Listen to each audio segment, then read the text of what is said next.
Hello! Hi! ఎలా ఉన్నారు అందరూ? నేనైతే చాలా బాగున్నానండి.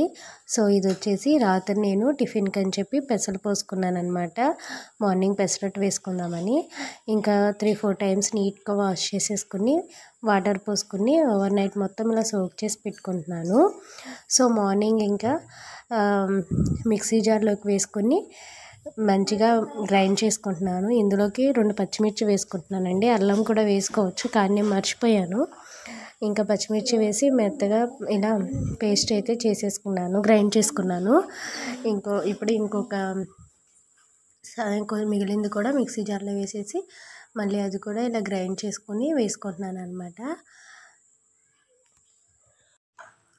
ఇంకా పిండి మొత్తం కూడా కలిపేసేసుకుని టేస్ట్కి తగ్గట్టుగా ఉప్పు కూడా వేసుకుంటున్నాను. వేసుకుని మొత్తం ఒకసారి పిండి అంతా కలిపేసేసుకుని మూత పెట్టేసుకుని అయితే మా భవిష్యకి స్నానం చేయించడానికి వెళ్ళాను. వచ్చేలోపు పిండి అంతా కూడా సెట్ అవుతుందని చెప్పి ఇంకా తనకి స్నానం చేయించి వచ్చేసి పాన్ అయితే పెట్టానండి దోశ వేయడానికి.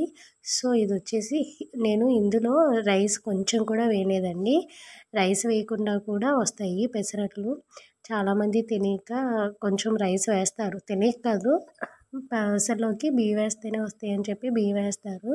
సో, నేనైతే బియ్యం అస్సలేమి వాడనండి, ఇలా వేస్తాను. కొంచెం కష్టపడితే కనుక దోశలాగానే వచ్చేస్తుంది మామూలుగానే. చూడండి ఎంత చక్కగా వచ్చిందో. ఇది పాన్ హీట్ అవ్వాలండి. హీట్ అయిన కొద్దీ మనకి దోశలు మంచిగా వస్తాయన్నమాట. సో, ఇంకా మార్నింగ్ టైం మనకంత ఖాళీ ఉండదు కదా, హడావిడి కదా స్కూల్స్కి పంపించేదానికి. ఇంకా అందుకని ఇలా హడావిడిగా వేస్తున్నాను. ఇంకా చక్క హీట్ అయిన కొద్దీ దోశలు అయితే మంచిగా వస్తాయి పెసరట్లు. ఇంకా మా భవిష్యకి అయితే వేసేసి తనకి ముందు టిఫిన్ అయితే తీసుకెళ్ళానండి. ఇంకా తనకి తినిపించేసి రెడీ చేయించేసాను. రెడీ చేయించి తన్ని స్కూల్కి అయితే పంపించేసామన్నమాట. ఇంకా వాళ్ళకి క్వార్టర్లీ ఎగ్జామ్స్ జరుగుతున్నాయి అని చెప్పాను కదా, సో అందుకని చెప్పి ఆ తర్వాత మేము కూడా దోశలు వేసుకొని తిని నేనైతే టీ పెట్టుకున్నానండి, టీ తాగుతున్నాను. వీలైనంత వరకు రైస్ని అవాయిడ్ చేస్తే మన హెల్త్ కూడా చాలా బాగుంటుందండి. అన్నిట్లో కాకపోయినా కొంచెం కొంచెం అయినా సరే సాధ్యమైనంత వరకు రైస్ని అవాయిడ్ చేయడం వల్ల హెల్త్కి చాలా మంచిది.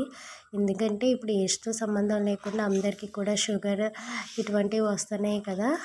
ఇంకా వాటి నుండి తప్పించుకోవడానికి మనకి చాలా అయితే ఉన్నాయండి తినడానికి. వాటి బేస్ అయ్యి ఈ క్వాంటిటీ కొంచెం కొంచెంగా రైస్ క్వాంటిటీ తగ్గించుకుంటూ వస్తే మన హెల్త్ని మనం చాలా వరకు కాపాడుకున్న వాళ్ళం అవుతాం అనమాట. సో, ఇంకా మధ్యాహ్నం మా పాపకి క్యారెట్ రైస్ అయితే చేశాను. ఇందులో నేను ఎటువంటి అజినోమోటోలు కానీ సాస్లు ఇవేమీ యూస్ చేయనండి, న్యాచురల్గానే వేసేసి తనకి లంచ్ బాక్స్ ప్యాక్ చేసేసాను. బాయ్.